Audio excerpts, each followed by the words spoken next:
நான் இந்த இடத்துல நிறுத்தணும்னு உன்னை பார்த்தன்னைக்கே முடிவு பண்ணிட்டேன்டா. சார் நான் வெத்தலை பார்க்க வாங்க போனேன் சார். நான் சொல்ல போலீஸ் குரூப்ல போட்டோ எடுத்து பிடிச்சிட்டாங்க. உங்கள் அனைவருக்கும் இனிய உற்சாகமான மாலை வணக்கம்.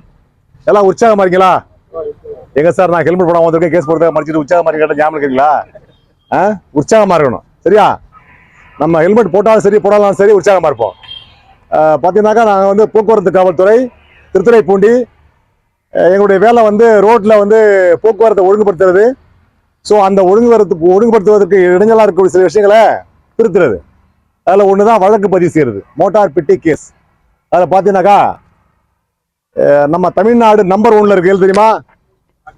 ஆக்சிடென்ட்ல, உயிர் போறதுல, சரியா, இன்சூரன்ஸ் கிளைம் பண்றதுல, இதெல்லாம் நம்பர் 1 இருக்கு. அதுக்கு யார் காரணம்? நீங்க தான் காரணம். ஓகேலா? நீங்க தான் காரணம். எல்லாரும் ஹெல்மெட் போடாம இருக்கீங்களா? இப்போ வந்து ஹெட் இன்ஜுரி என்பது தவிர்க்க இயலாத ஒன்று. சில டைம்ல என்னதான் நீங்க வண்டி சரியா ஓட்டினால் கூட யார் தப்பா ஓட்டுற ஒரு ஆள் வந்து உங்க மேல விட்டுருவாங்க. அந்த டைம்ல ரோட்ல விழும்போது ஹெல்மெட் மட்டும்தான் ஒரு 90% நீங்க உயிர் படைக்க வாய்ப்பு. அதை யாருமே போடுறது இல்லை. இது நான் கேஸ் போட்டு மட்டும் சட்டத்தால் அமல்படுத்துறது ரொம்ப ரொம்ப முடியாத காரியம். மக்களுடைய ஒத்துழைப்பு இல்லாம சட்டத்தை மட்டும் அமல்படுத்தி அது வேஸ்ட். அதே நேரத்தில் நாங்க எங்க வேலையை செய்யாமல் இருக்க முடியாது. ஏன்னா ஆக்சிடென்ட் கூட்டே போகுது. அதில் பார்த்தீங்கன்னா ஹெல்மெட் போடாததுக்கு ஃபைன் வந்து ஒருத்தர் போடலாம் 1000 ரூபாய், 2 பேர் போடலாம் 2000 ரூபாய். தயவு செஞ்சு அதை பண்ணாதீங்க. 2 பேருமே ஹெல்மெட் போட்டு வாங்க. அதே போல ரோட்ல வண்டி ஓட்டும் பொழுது நிறைய செல்போன் பேசுறீங்க. செல்போன் பேசும்பொழுது ஃபர்ஸ்ட் பேசும்பொழுது 1000 ரூபா விடும். 2வது டைம் நீங்க எப்பயாவது பேசுறீங்கன்னா 10,000 ரூபா விடும். உங்க லைசன்ஸை 3 மாசம் ரத்து பண்ணுவாங்க. அதே போல வந்து ரேஷ் டிரைவிங், வண்டியை தாறுமாறா ஓட்டுறது, அதுக்கு அதே போல போலீஸ் கை காட்ட நிறுத்தணும். காவல்துறை உங்கள் நண்பன். நாங்க நிறுத்துறது உங்க நன்மைக்காக வேண்டிதான். சப்போஸ் நீங்க நிறுத்தாம போனீங்கன்னா அதுக்கு நான் கேஸ் போடுறோம். அது என்ன case? Disobey the police order, 2000 ரூபாய் ஃபைன் அதுக்கு. ஓகேங்களா? அதே போல வந்து பாத்தீங்கன்னாக்கா ஈவினிங் ஆனா ட்ரிங்க் அடிச்சு வண்டி ஓட்டுறாங்க, நிறைய பேர் ஓட்டுறாங்க. உங்களுக்கு தெரியுமா? இதுல எவ்வளவு பேர் ட்ரிங்க் அடிக்கிற ஆள் இருக்கீங்க? ஹலோ, யாரும் கை தூக்க மாட்டீங்க, ஏன்னா அது அவமானமா நினைப்பீங்க. ஆனா உண்மை என்ன சொல்லுது கேட்டீங்கன்னாக்கா, ஒரு நாளைக்கு ஆவரேஜ் 40% ஆளுங்க தமிழ்நாட்டில் தான் அடிக்கிறாங்க. 40% ஃபேமிலியில் உள்ள ஜென்ஸ். சரிங்களா? இது வந்து நான் சொல்லலை, ஒயின் ஷாப் சேல்ஸ் அமௌண்ட் சொல்லுது. நீங்க அடிங்க. நீங்க அடிச்சீங்கன்னா ஏகப்பட்ட குடும்பத்தை தண்ணி அடிச்சுட்டு ஓகன்றிருக்கா இல்லையா? அடிச்ச குடும்பம்லாம் அந்த வீட்டினுடைய குடும்ப தலைவன் இல்லாம போயிட்டு அந்த குடும்பம் எப்படி இருக்கு? ஸோ அந்த மாதிரி உங்க குடும்பம் இருக்கக்கூடிய சூழ்நிலைக்கு நீங்க கொஞ்சம் கொஞ்சமா போயிட்டு இருக்கீங்க. உங்களை அறியாமலே போயிட்டு இருக்கீங்க.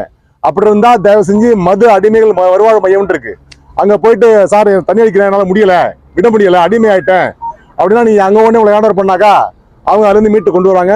அந்த மாதிரி ரெக்டிஃபை ஆகிக்கும். அது இல்லாம நீங்க அடிக்கிறீங்கன்னா தயவு செஞ்சு ரோட்டுக்கு வராதீங்க. ரோட்டுக்கு வரும்பொழுது மேக்சிமம் தண்ணி அடிக்கிற ஆள் சாக மாட்டான். அவன் தாறுமாறா வண்டி ஓட்டி வேற யார் மேலே விட்டு கரெக்டா ஓட்டுற ஆளுடைய உயிர் போடும். அதுக்காக தான் சொல்றேன், நீ கரெக்டா வண்டி ஓட்டுற ஆளு, தண்ணி அடிக்கிற ஆளு ஹெல்மெட் போடுங்க. ஓகேலா? அதே மாதிரி வந்து வித்தவுட் லைசன்ஸ் இல்லாம உங்க பசங்களை ஏஜ் 19 ஸ்டார்ட் ஆகும்போது எல்எல்ஆர் போட்டு லைசன்ஸ் வாங்க. அப்படி நீங்க பண்ணாம காக்கைக்கும் தன் குஞ்சு பொன் குஞ்சு. நாமெல்லாம் 30 வயசுல வண்டி வாங்கி ஓட்டணும், நம்ம பசங்க 15 வயசுல ஓட்டணும்னு ஆசைப்பட்டு வண்டி வாங்கி கொடுத்தீங்கன்னாக்கா ஸோ உங்களுக்கு எல்லாம் வந்து நான் சொல்ற விஷயம்லாம் உங்களுக்கு வருத்தமான விஷயம் இல்லை, உங்களுக்கு திருத்தத்துக்காக உருவாக்கப்பட்டது. ஆக்சிடென்ட் ரோட்ல உயிர் போகக்கூடாது, இதுதான் இதோட நோக்கமே. சரிங்களா? அதே போல வந்து பெரிய வண்டி டாடா ஏசியில ஏதாவது துக்கம் சாவு கருமாதி இந்த மாதிரி விஷயங்களுக்கு யாருமே வந்து வேன் வாடகை அதிகமாக சொல்லிட்டு டாடா ஏசியில போகாதீங்க. டாடா ஏசியில போகும்பொழுதும் அதுக்கு வந்து கேரிங் பர்சன் கேஸ் போடுறாங்க, அதெல்லாம் போடுறோம். அதுக்கும் அந்த டிரைவரோட லைசன்ஸ் கேன்சல், அந்த மாதிரி விஷயங்கள்லாம் இருக்கு. ஏன்னு கேட்டா அந்த மாதிரி வண்டி கவிழ்ந்த போது உயிர் சேதம் இன்னும் அதிகமாகுது, அதுல போகாதீங்க. அதே போல வந்து டிராபிக் சிக்னல் லைட் வெளியே அணிஞ்சு அந்த இடத்துல விதியை மீறாதீங்க. அங்க விதியை மீறினாலும் உங்களுக்கு கேஸ் போடுவாங்க, அதுலயும் லைசன்ஸ் என்ன பண்ணுவோம், ரத்த ஆயிடும். ஸோ இவ்வளவு விஷயம்லாம் இருக்குது. அதே போல வந்து பாத்தீங்கன்னாக்கா பஸ்ல ஃபுட்போர்ட்ல டிராவல் பண்ண சொல்லி உங்க பசங்க எல்லாம் அதை அலோ பண்ணாதீங்க. நிறைய பஸ்ல போயிட்டு இருக்காங்க, அதை அவாய்ட் பண்ணுங்க. அதே மாதிரி ஸ்கூல் சோன்ல எல்லாம் 10 பசங்க சேர்ந்து பட்டறையா போயிட்டு இருக்காங்க, அதெல்லாம் சிங்கிள் லைன் மேனேஜ் பண்ண சொல்லுங்க. இப்ப நீங்க உங்க ஃபேமிலிக்கு வந்து நீங்க ரோல் மாடலா இல்லை அப்படின்னு சொன்னா இல்லாத காரணத்தாலதான் ஒரு அஜித், ஒரு சிம்பு, யாரோ ஒரு விஜய், இந்த மாதிரி சினி ஆக்டர்லாம் ரோல் மாடலா வர்றாங்க. இப்ப நீங்க உங்க பசங்க கூட போறீங்க, பிள்ளைய பின்னி வச்சிருக்கீங்க, நீங்க ஹெல்மெட் போடல, நாங்க உங்களை மதிச்சு கேஸ் போடுறோம். ஆனா நீங்க என்ன எதிர்பார்க்குறீங்க? நீங்களே கரெக்டா இல்ல. நீங்க ஆனா உங்க பசங்களை எல்லாம் 100க்கு 100 வாங்கு, 100க்கு 80 வாங்கு, ஸ்கூல்ல மாத்தி வேற ஸ்கூல் சேர்க்கறது, எந்த ஸ்கூல் ஸ்கூலு டோட்டலா மணி வேஸ்ட் பண்றோம். அப்ப நம்ம பசங்களுக்கு முதல்ல நம்ம ரோல் மாடலா இருந்துட்டு அப்புறம் நம்ம அதுக்கான படிப்பை கொடுத்தோம்னாக்கா அவங்க டெவலப் ஆவாங்க. இப்ப பாத்தீங்கன்னா வாழ்க்கையில ரொம்ப பேர் நல்ல இடத்துக்கு போறதில்ல. இந்த 80-20 ஒரு பாலிசி இருக்கு. அது எல்லா நாட்டிலையும் எல்லா இடத்துலையும் மாறவே மாறாது. உங்க ஊர்ல எடுத்துங்களேன், 80 பேர்ட்ட இருக்க வேண்டிய பணம் 20 பேர்ட்ட இருக்கும். இருக்கா? 20 பேர்ட்ட மட்டும்தான் இருக்கும். ஏன்? அவங்க மட்டும்தான் சில குறிப்பிட்ட கால டிசிப்ளினான வேலையை பண்ணிட்டு இருப்பாங்க. அதே மாதிரிதான் போக்குவரத்துலையும் வந்து நீங்க நாங்க வந்து வண்டி மறிக்கும் போது கொஞ்சம் பேர் வாக்குவாதம் பண்றீங்க. என்ன வாக்குவாதம் பண்றீங்க? சார் அவன் போறான் விட்டுட்டான், அவன் போறான் விட்டுட்டீங்க, என்ன மட்டும் பிடிச்சிட்டீங்க அப்படின்னு சொல்லி கேக்குறீங்க. அது நியாயமான நீங்க பாத்துங்க. ஓகேங்களா? நாங்க ஒரு நாளைக்கு 150 கேஸ் போறோம் திருமலை டெய்லி. டிராபிக் எல்லாம் சேர்த்து டெய்லி போட்டுட்டு இருக்கோம். நான் இங்க வந்து 1 வருஷம் ஆச்சு. இருந்தாலும் டெய்லி கேஸை வாங்கிட்டு இருக்கீங்க தவிர யாருமே ஹெல்மெட் போட தயாரா இல்ல.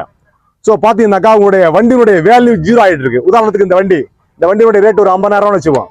இந்த பையன் டெய்லி டபுள்ஸ் போயிட்டு இருக்காரு, ஹெல்மெட் போடவே இல்லை. நாங்க வண்டியை மறிச்சு நிறுத்தி கேஸ் போடுறோம். ஒரு நாளைக்கு 2,000 விழுது. 30 நாள்ல 15 நாளைக்கு கேஸ் போடுறதா வச்சுக்கலாம். 15 2 எவ்வளவு ஆச்சு? 2 15 30,000 ரூபாய். ஓகேங்களா? 2 மாசத்துல வண்டியோட ரேட் எல்லாம் வந்துடும். இந்த வண்டியை இவர் வேலை கொடுத்து வாங்குறாரு. வாங்கும்போது நேம் டிரான்ஸ்ஃபர் பண்றதுக்காக வண்டி கேட்கும்போது இந்த வண்டியின் பேரோட ஃபைன் மட்டுமே 50,000 வரும். நீங்க நாங்க போடுற கேஸ் எல்லாம் யாருமே கட்டுறது இல்ல. இந்த எல்லாருக்கும் கேஸ் போட்டிருக்கோமா இல்லையா? மேக்சிமம் போட்டிருப்போம், 80% போட்டிருக்கோம். இருந்தாலும் என்ன பண்றது, யாரும் அமௌண்ட் கட்டுறது இல்ல. நீங்க கட்டாம இருக்கிறது மகிழ்ச்சியான விஷயம் இல்ல. உங்களுடைய வண்டியை பழைய இருக்கு தான் போகணும். நாளைக்கு வண்டியோட வேல்யூ 0 ஆகிட்டே வரும். ஓகேங்களா? இது வந்து நான் வந்து உண்மையான இந்திய குடிமகன் சார், நான் ஹெல்மெட் போட்டு வரேன் சார், நான் வந்து போடாம இருந்தா ஃபைன் கட்டுற சார்னு சொல்ற ஆட்கள் வந்து இங்க ரொம்ப கம்மி. உங்களுடைய எல்லாருடைய வருமானம் கம்மி இருக்கு ஒண்ணு. இருந்தாலும் என்ன பண்றீங்க, சட்டத்தை மதிக்காம வரீங்க. எதுக்காக மதிக்காம வரீங்க? நிறைய பேர் ஹெல்மெட் போடாம வராங்க. சார் நானும் வரேன் சார், யாருமே போடல சார், பாருங்க சார், உங்களுக்கு கண்ணு இல்லையா சார் அப்படின்லாம் கேக்குறீங்க.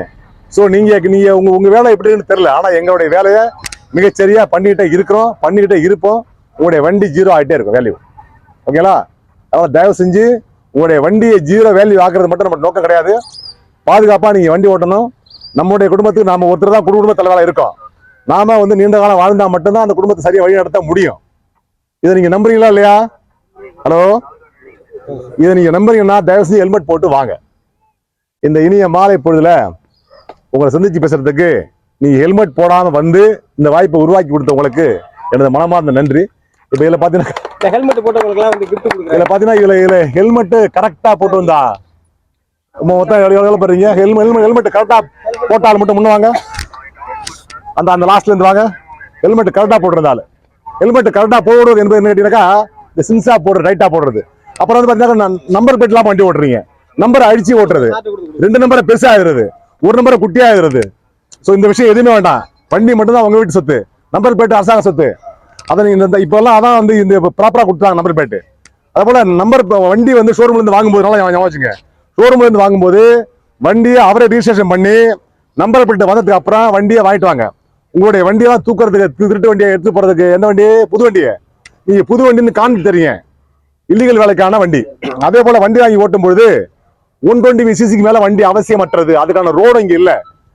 220 சிசில போய் நீங்க ஒன்னும் பாகிஸ்தான் பார்டர் பிடிக்க போறது இல்ல. அப்புறம் எதுக்கு அந்த வண்டியை வாங்கணும் பைசா கொடுத்து? அதுபோல சிசி அதிகமான வண்டி 2 வருடத்துக்கு மேல ரிப்பேர் ஆகாம இருக்கிறது இல்ல. ஒரு முறை ரிப்பேர் வச்சாக்கா 20,000 மேல செலவாகுது. உண்மையா இல்லையா நான் சொல்றதெல்லாம்? வீணா காசை கரியாக்காதீங்க. இப்ப ஹெல்மெட் போட்டால் மட்டும் என்ன ஹெட்போனா 250 ரூபா பைக் உள்ள ஹெட்போன். மொத்தம் எத்தனை பேர் இருக்கீங்க? கொடுங்க, 10 பேர் இருக்காங்க. 10 பேருக்கு இங்க 3 மணி வந்துருங்க. 10 பேர் 3 வந்துருங்க. ஹெல்மெட் போட்டவங்க மட்டும் வாங்க. ஹெல்மெட் கரெக்டா போடுறது மட்டும் பண்ணுவாங்க. 10 பேர் இருக்கா? பாருங்க, எனக்கு 30 வண்டி இருக்கு. இதுல வந்து 10 பேர் தான் ஹெல்மெட் போட்டுருக்கீங்க. 10 வண்டி தான், 20 வண்டி ஹெல்மெட் போடலாம். ஹெல்மெட் வச்சிருந்தாலும் தம்பி, ஹெல்மெட் போட்டிருந்தாலும் மட்டும் பண்ணுவாங்க. வாங்க தம்பி, வாங்க.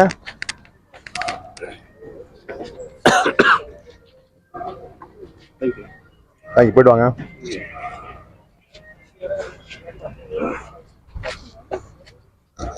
வாழ்த்துக்கள் தம்பி. வாங்க, நாள் போலாம் தம்பி. வாழ்த்துக்கள், வாங்க போலாம் தம்பி. ஹெல்மெட் எங்க? ஹெல்மெட் ஓகே ஓகே, வண்டி வரும். ஓகே ஓகே, தேங்க்யூ தேங்க்யூ தம்பி. வாங்க, தேங்க்ஸ் தம்பி. எது 10 இருக்கா? 10 இருக்கா? 10 பேர் தான் மட்டும் இருக்கு. ஆமா, 10 பேருக்கு மட்டும் தான்.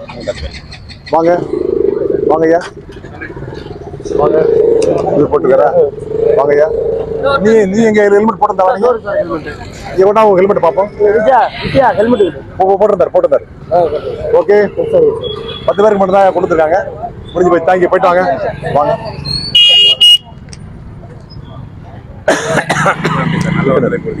ஓகே